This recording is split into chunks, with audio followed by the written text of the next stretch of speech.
Hello everyone, let's pass channel में आपका स्वागत है।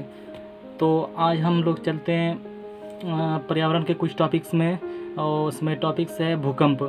तो शुरू करने से पहले जो लोग मेरे चैनल पे न्यू है वो चैनल को सब्सक्राइब कर ले और नीचे दिए गए बेल बटन को भी दबा ले ताकि आने वाले वीडियोज़ की नोटिफिकेशन आपको मिलती रहे। तो शुरू करते हैं भूकंप के बारे में। भूकंप क्या है?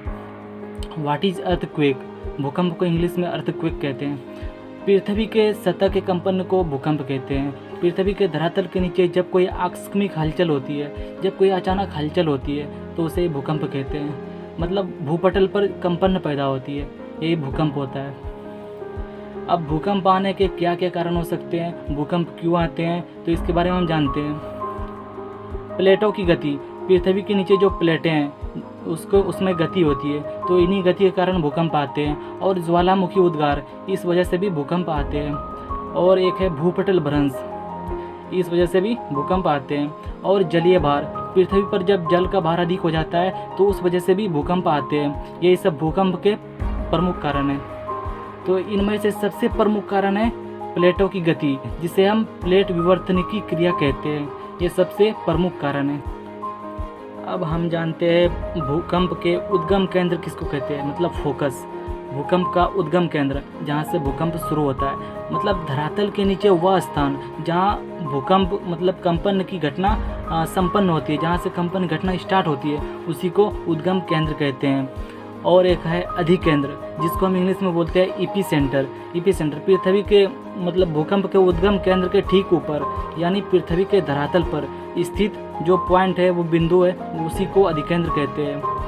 तो अधिकेंद्र के आसपास भूकंप की तीव्रता सबसे अधिक होती है, इसलिए वहाँ पर जान माल की क्षति सबसे अधिक होती है। केंद्र से दूरी बढ़ते जाएगा वैसे वैसे भूकंप की तीव्रता कम होती जाएगी और जान माल की क्षति भी कम होती जाएगी। हमने भूकंप के बारे में पढ़ लिया। अब जानते हैं भूकंपीय तरंगें क्या होती है। भूकंप के साथ 3 प्रकार की ऊर्जा तरंगें उत्पन्न होती है। इन्हीं ऊर्जा तरंगों से जान माल की क्षति होती है। तो ये 3 तरंगें क्या क्या हम जानते हैं। पहला है अनुदैर्घ्य तरंग, जिसे प्राथमिक तरंग भी कहते हैं। और दूसरा है अनुप्रस्थ तरंग। और तीसरा है पृष्ठीय तरंग, जिसको धरातलीय तरंग भी कहते हैं। और अब जानते हैं कि अनुदैर्घ्य तरंग क्या होता है। यह सबसे तीव्र होता है, जो पृथ्वी के अंदर प्रत्येक माध्यम से होकर गुजरती है। और दूसरा है अनुप्रस्थ तरंग, तो इनकी गति प्राथमिक तरंग से थोड़ा सा कम होती है। और तीसरा है पृष्ठीय तरंग या धरातलीय तरंग, इनकी गति सबसे कम होती है और जो पृथ्वी के ऊपरी सतह से होकर गुजरती है। और इन्हीं तरंग से जान माल की क्षति सबसे ज़्यादा होती है, और ये क्योंकि यह पृथ्वी के सबसे ऊपरी सतह से होकर गुजरती है। प्रशांत परिमेखला में विश्व का 68% भूकंप आते हैं। प्रशांत परिमेखला में जापान आते हैं, कैलिफोर्निया आते हैं, न्यूजीलैंड आते हैं। तो यहाँ पर विश्व का 68% मतलब भूकंप यहाँ पे। तो मैं आपको बताते चलूँ कि अब तक का सबसे बड़ा भूकंप विश्व में चिली में आया था। 1960 ईस्वी में आया था, जिसका तीव्रता 9.5 था, जो कि बहुत ही तीव्र गति से भूकंप आया था। उसमें बहुत से जान माल की क्षति भी हुई थी। 1968 ईस्वी में महाराष्ट्र के कोयना में भूकंप आने का कारण था कोयना बांध में जलीय भार, मतलब जलीय भार के कारण भूकंप आए थे। तो हम यहाँ पर देखें कि जलीय भार के कारण भी भूकंप आते हैं।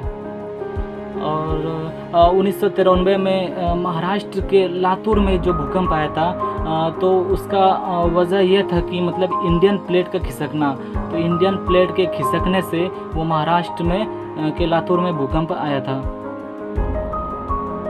भूकंप की तरंग को सिस्मोग्राफ में निरूपित किया जाता है। सिस्मोग्राफ उसी में उसको निरूपित किया जाता है भूकंप की तरंग को। और रिएक्टर पैमाना होता है, तो रिएक्टर पैमाना से भूकंप की तीव्रता मापी जाती है। तो यहाँ तक हमने आज पढ़ लिया भूकंप के बारे में, लगभग सारे चीज़ पढ़ लिए। तो अब अगले क्लास में हम चर्चा करेंगे दूसरे टॉपिक के बारे में। तो अगर वीडियो अच्छा लगे तो लाइक कर दें, और जो लोग नए हैं वो चैनल को सब्सक्राइब कर दें। धन्यवाद।